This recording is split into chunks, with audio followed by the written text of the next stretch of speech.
If you don't expect so much, you can't be let down. It was the least excited I've ever been for a Super Bowl, and it was the least excited I've ever been watching the Super Bowl. I'll give my thoughts and reactions on this episode of the Scho-Zone.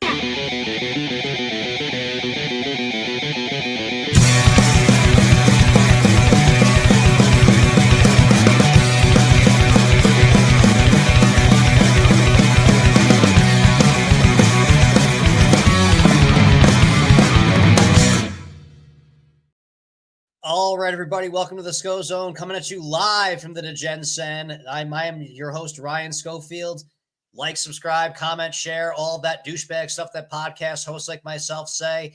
And I'm not going to lie, there's probably going to be a little bit less of the Scho-Zone happening for the foreseeable future. I should have maybe teased this, but I have a very special announcement to make for myself. I am now engaged. That's right. I'm going to be getting married. And as a result, I got a lot of things going on in this life. And as a way of committing to my soon-to-be wife, I want to focus on the events we have up hand as we begin to start building our life together. And I'm not doing you guys, the listeners, any hope, or if there's any girls there, I'm not doing anybody any favors by doing a half-ass job at this. And I'm also not doing her any favors by doing a half-ass job of preparing for a wedding and preparing to start life together and live happily ever after. So we're going to be doing a little bit less activity on the Scho-Zone going forward, but I figured this would be a great time to actually have an episode that I don't have to do much prep for because, well, I actually did it last night while I was watching the Super Bowl with her. As I teased in that little opener right there, heading into the Super Bowl, this was the least excited I had been for a Super Bowl as long as I can remember. It was also the least excited I was watching a Super Bowl. And if you watched the game last night, it's pretty easy to see why. That was not even as close. I mean, the game was 34-0 at one point. The Chiefs' 22 points that happened at the end, those are garbage points. They had no bearing. They had nothing. Some of those even came against backups for the Eagles. A couple conversations we had about that game. For starters, we had the issue that was leading up to this, and partially part of the reason why there was so little bit of excitement there is that the Chiefs have been in the Super Bowl. We know what to expect. They've been, how many times? What was that? Mahomes' 5th Super Bowl in the last 7 years. Tired of the Chiefs. Eagles, also another team, just kind of, we watched this match just 2 years ago, and this Eagles team was not even particularly exciting, and yet they walked away with one of the most dominating Super Bowl performances I can think of in my lifetime. I mean, probably the most dominating since the Seahawks against the Broncos, but at least that one had a little bit of an allure because it was Peyton Manning and it was the first outdoor Super Bowl. And maybe because of the wagers I had on that game and the fact that I hit a bunch of them, I had a level of excitement while watching that game. But let's just start with a couple things. I'm just going to try to summarize this one, which again, I watched this game with my fiance, that was the first Super Bowl she'd ever watched in her entire life. She is not from America. So I was trying to explain to her that, hey, babe, I know there's a football game going on. This is like one of the biggest events in America. So, you'll want to enjoy this. I was telling her how there was going to be a concert throughout the whole deal and that, we're going to be watching what's probably going to be a really exciting game. As a guy who works in sales for a living, I could not sell her on this being a game that was even worth watching to a certain point. In fact, the entertainment of the game became me watching her react to what an awful game it was, me trying to explain football to her, which is, I will say this, if you've grown up watching football and you understand football at the level that I do, it is not easy to explain that to anybody who has never seen anything before. But let's just start leading up to this. For starters, the entire Super Bowl week was kind of throttled by the NBA news of Luka Doncic being traded, which I completely forgot I have my little banner up here, which again gives me all the places that you can follow me on the social media, my YouTube page, which is hopefully you're watching on, or my Facebook page or my Twitter page, all that good stuff. It's all scrolling along here. Got to take that one down. I still have that for my last guest because I do such a wonderful job of preparing for the show. If only I could just show up here and talk. If only someone could do all the work for me, but did not work out that way. Just wanted to get something out here because I did pay for all of the stuff I used to do this, and it might be taking a little bit of a backseat for a while. But we had the whole conversation, the week, was the Luka Doncic trade to the Lakers, which Anthony Davis is already hurt. So that's already went from being the worst trade ever to like, oh no, shit, this is like catastrophically the worst trade ever. But this is not an NBA show. As far as I'm concerned, NBA has turned into the NHL. Let me know when the playoffs start. Then I'll start paying attention. And then even further, once those games start, let me know when the fourth quarter starts. That's when I'll start watching. It just doesn't have basketball to me. For me to lose my love of basketball, I'm losing my love for a lot of things. Maybe it's because I have a lovely woman now and I'm mostly focused on her. But football has been kind of, to me, I've been saying is trending towards where it's going to be like how the NBA has kind of slowly turned into. As I've gone over ad nauseum on this show before, and if you're new to listening on this, I used to consider myself a pretty big basketball fan. Doesn't do it for me anymore. But between being overshadowed by the NHL, by the NBA trade, then just there's not much of a storyline here. There's no new faces. There's nothing really big to discuss on this other than this was just a Super Bowl rematch. Most of these teams were pretty unchanged for the most part, I guess I would say, in the last 2 weeks.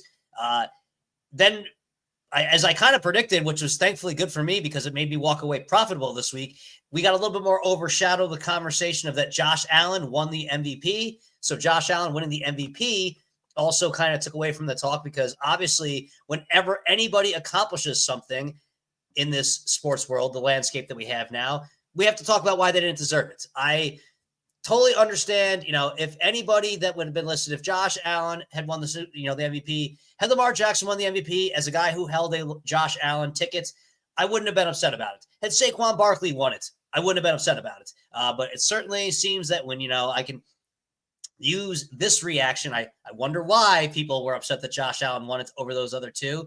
It became a storyline, and now it's almost as Josh Allen even good at football is the way we're looking at this. I think my favorite is, and again, it is a good quote, when Aaron Rodgers says, my down season is a career year for some people, and Aaron Rodgers ends up with better stats.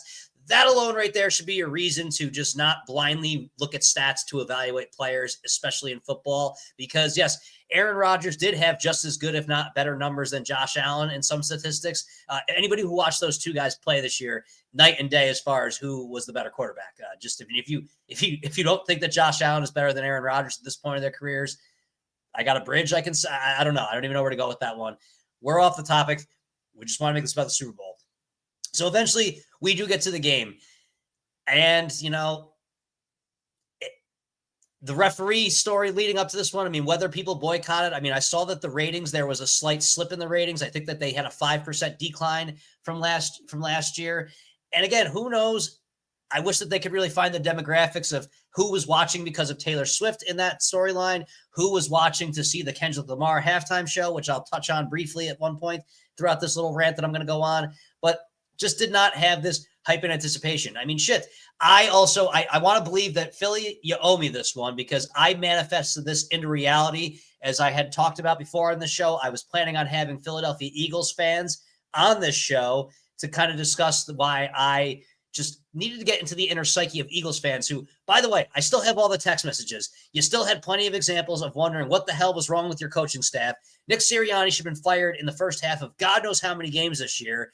Kellen Moore is a terrible offensive coordinator. And then now, was that one of the best Super Bowl teams? Was that one of the best football teams ever? Is now entered the conversation as far as we're concerned. I don't take back anything I said about the Eagles leading up to that game. One game does not change everything. I will say, Jalen Hurts, where the fuck has that been for the past God knows how many weeks? Because I was willing to believe maybe you were still injured. And then you put on what is probably one of the more efficient Super Bowl performances out there. Again, one really awful interception for sure, which reminded me of old Jalen Hurts as far as, his ability to maybe not throw a football, but then also one of the prettiest balls I've seen thrown to Devontae Smith for a touchdown.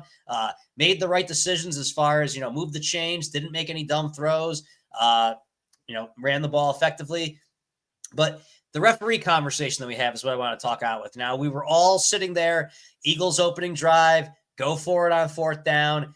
Jalen Hurts makes a nice pass completion to A.J. Brown, which you see the flag, and then when you could see the reaction and you saw A.J. Brown going, there is no way they are calling offensive pass interference on that one. And everybody who had this mindset now of the idea that the referees are slanted in favor of the Chiefs, you just don't make it. You don't make it hard for us to make these conclusions, I guess I would say. And as I was talking to one of my best friends who thought that it was wild and crazy that I was actually going with the mainstream opinion that the refs seem to be slanted in the Chiefs' favors. Because again, gambling wise, my way of looking at this game was going take both teams, as you know, as I've been talking about on this show for the entire football season. Just bet every football game to end by 1 to 6 points, collect the money later.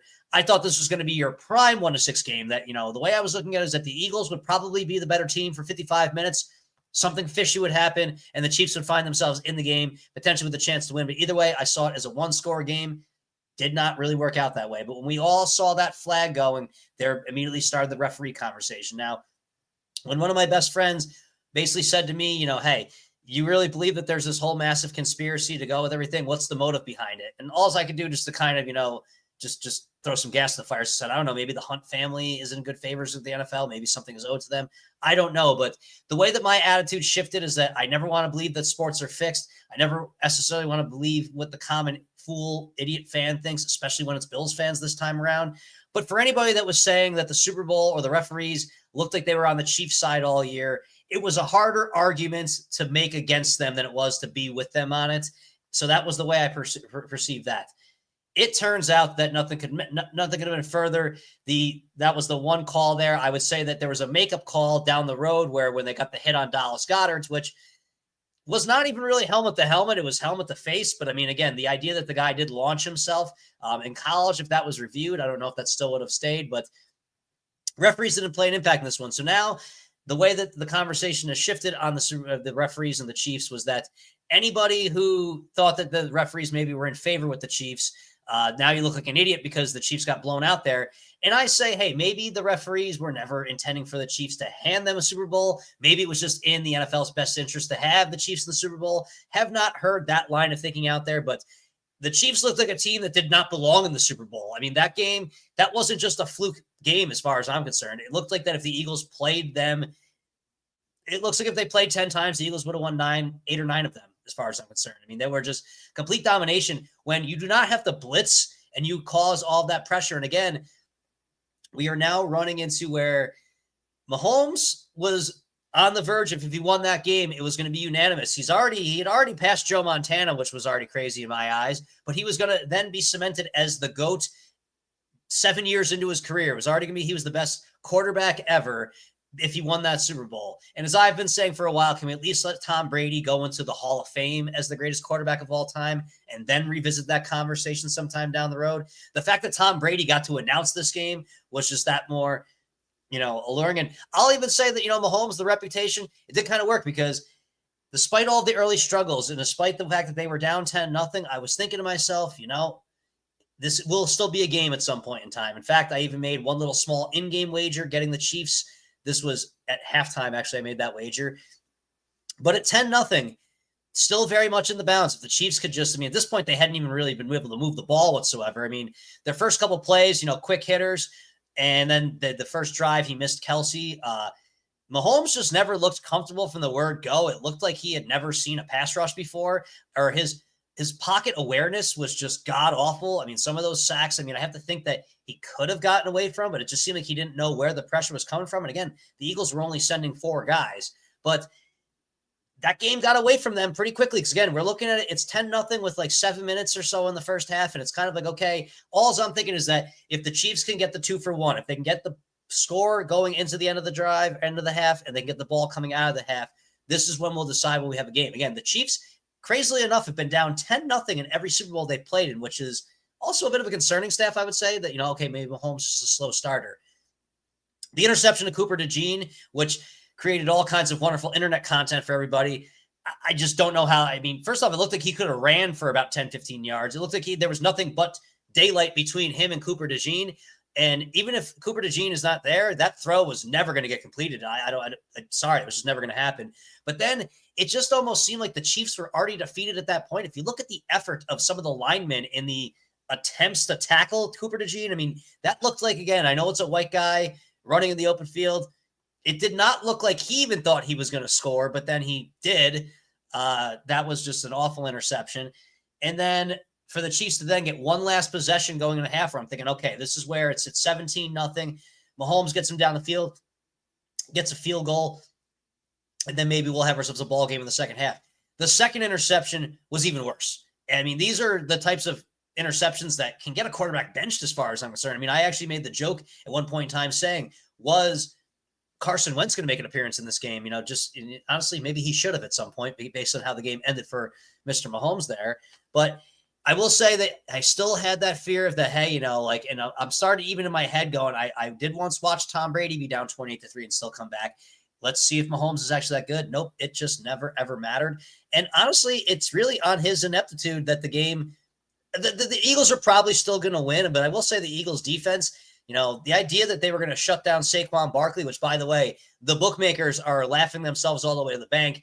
One of my favorite memes or GIFs I think I saw the entire night was showing the Tony Montana and Sosa Scarface video there where they're counting the money and they're laughing at each other. That was all the bookmakers who were taking bets on Saquon Barkley props, because Saquon Barkley, if you had told me that Saquon Barkley was going to have 57 rushing yards and no touchdowns, I was going to say, wow, the Chiefs must have fucking dominated that game. Nope. Jalen Hurts just had to play a pretty sound, efficient game of football, and that was that. I do not believe that he should have been it's a hard argument that he wasn't the MVP of that game, but realistically, the MVP should just be, much like when the New York Giants beat the Tom Brady-led undefeated New England Patriots team, probably should have been the defensive line, because they were the real difference makers in that game, but I have no problem with Jalen Hurts getting that. So now we've gone from Mahomes is one win away from being the GOAT to now he can never, ever be a part of the GOAT conversation. Let's pump the brakes on that one. Okay, the guy's still got a lot of career left, but there has been some conversations around where I'm just kind of looking as that, this is now 2 not so flattering regular seasons for Patrick Mahomes. Last year's Super Bowl was, remember last year, it wasn't until Dre Greenlaw went down for the 49ers that things really started opening up. We've now got a couple really bad, or a lot of bad football being played by Patrick Mahomes in the Super Bowl, which again, the way that we decide who the greatest of all time is based on how they play in championship games. Maybe you do got to take a little step back on that one. But again, that guy could go on and win 4 more Super Bowls, and then we're going to be laughing. Hey, remember when we thought that his career was over? Again, there was a period of time we thought the Patriots dynasty was over. Maybe we'll be hearing from Mahomes down the road. Kind of just a little bit rant raving here. Again, I get my fiance, who I was trying to say that this is one of the most exciting events that you'll ever see in America. She was pretty bored. In fact, her reaction was, why did the Chiefs even bother showing up? Whenever they would show Andy Reid, she was saying, oh my God, he looks so old. He looks so disappointed. He looks like he should be, he should just quit, which again, I don't know. Maybe there should be something on there. At some point you have to come up with a blocking scheme when the Eagles aren't even blitzing you and they're just living in the backfield, partying in the backfield every which way. I don't know, but as a gambler, did not have the greatest day. My 1-6 bets did not even come remotely close to hitting. I did have an AJ Brown touchdown. That was what I used with my DraftKings. Gave me a sweat-free bet, or a bet and get token there. Did hit the AJ Brown touchdown. Threw a piece of those profits on the Chiefs plus 16.5. That was just money set on fire. The one that really hurts was, anyone who knows me knows that I've always been jockeying this one bet in the Super Bowl, and that's the longest field goal to be under whatever the posted number was. The fact that I was able to, on an offshore, get under 49.5 at minus 130, felt pretty good about myself. And as the game was getting into bigger levels of blowouts, I was like, okay, the chances of one of these field goals being kicked is very low. The Eagles could not apparently line up without committing a false start on a field goal. And on a 45-yard field goal attempt, which Jake Elliott was just absolutely money on that given day, maybe a team that plays inside should sign Jake Elliott, because he looked pretty fucking good last night. 45-yarder goes through the uprights. There's a flag on the play. And all I'm saying is, oh, fuck no, don't be a false start. It's a false start. Then I'm just already going, okay, well, maybe this, maybe he misses the second one. And then they flash the stat. He's 1 of 7 from 50-plus yards. And that's when you just know the old field goal kicker jinx was never meant to be. Kick goes up through the uprights and down we go. But thankfully, I was smart with most of my money that I won on Josh Allen and still got to cash a little bit of that. The other thing that was trying to, was interesting for my fiance, and I'll just say this. Look, I accepted a long time ago. I'm a middle-aged white man. I'm turning 40 years old this year. I've given up on a long time ago of the halftime show ever being for me. I don't have any strong thoughts on the halftime show. A lot of people did. I was not familiar with the music. I was trying to figure out what the message that was trying to be conveyed was. In no way was I ever upset about it, but that's just the current climate we live in, where everyone has to be upset about something, or everyone has to have a strong reaction about something. And my fiance had some very interesting thoughts on all of that, and I'll keep those private because, she was just asking some questions that were, I thought, very, very sound observations. But ultimately could not even really get her too entertained by that. Overall, just a very disappointing Super Bowl. And guess we're glad that the football season's over. And again, I still have the guests going on here. This has been an awful podcast, but this is why I am going to be taking a little bit of a step back from the Scho-Zone for the time being. I do plan on recording one very, very special episode in the future, kind of discussing the journey that led to me becoming engaged and my newfound outlook on life, and just the changes I have made and where this show started and where it's going and where I'm going. I feel like that's its own episode, which I'll record when I have a little more preparation for it. I've been busy kind of balancing the act of trying to plan out this, wedding that we're doing on very short notice, and also just trying to enjoy life with my loved one. I guess I'll call her my baby. She's my baby. I'm her baby. That's just as simple as that. I do have a soul, despite what they say about the gingers. Everybody, this was not my greatest effort by far, and I owe you as a listener, as someone who's trying to demand your attention, your likes, clicks, subscribes, comments, and shares, and all that good stuff. I do need to do a little better for this one. So for right now, I'll be taking a little bit of a back seat. I will be looking forward to maybe doing the occasional recovery room episode. I still have some people lined up for that, if things can fit my schedule. And also, I will be trying to still appear on other episodes, and if I ever have something I can just rant passionately about, I'll still pop in on there. But I would say you're not going to see weekly or bi-weekly or, multiple episodes a week for the time being. I have other things to focus on. And this one is just not paying the bills, and, you get in what you put out in this business. I'm not putting in enough to get anything out of it, but it's always a treat to do this. I enjoy the limited feedback that I do get, and anyone who has liked, subscribed, commented, shared anything that this douchebag guy has asked you to do, really, really do appreciate it. But we're done with the football season, and as baseball season gets closer, perhaps I'll have something more. But everybody, thank you for tuning into this little pop-up episode. Like I said, was not my best efforts, but what really is my best effort at these points. But thanks for watching. Take it easy, everybody.